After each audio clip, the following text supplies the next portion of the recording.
भूतहा जहाज की जो अमेरिका जापान दोनों के काम आया।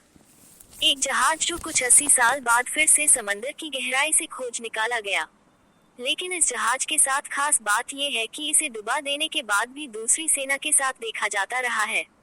तभी शायद इसका नाम ghost ship of the Pacific पड़ा। Subscribe our channel, subscribe to notifications. समंदर की गहराई, गुप्त अंधेरा और एक खोज में मिला एक जहाज का मलबा, वो भी 80 साल से भी ज्यादा पुराना। जहाज दूसरे विश्व युद्ध का।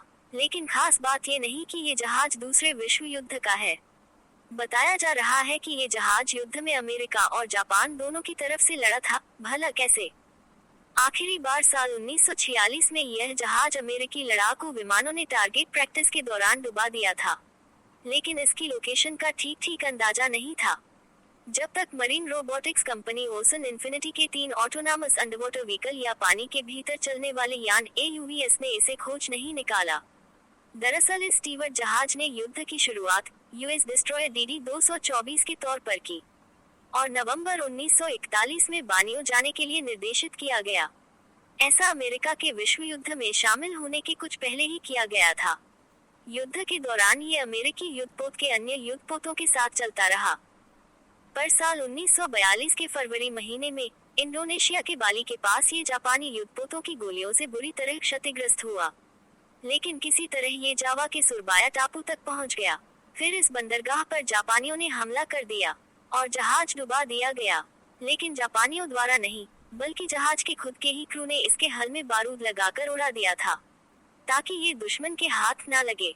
हालांकि इसके कुछ एक साल के बाद ही जापानियों ने इसे बाहर निकाला और इसका इस्तेमाल जापानी नेवी पेट्रोल बोट की तरह करती रही, जब तक साल 1945 में युद्ध खत्म नहीं हो गया, जिसके बाद जहाज एक बार फिर अमेरिका के पाले में आ गया और इसे कुछ दिनों के लिए अमेरिकी नेवी को दे दिया गया और अंत में एक रोज इसे रिटायर करके टारगेट प्रैक्टिस के लिए इस्तेमाल किया जाने लगा।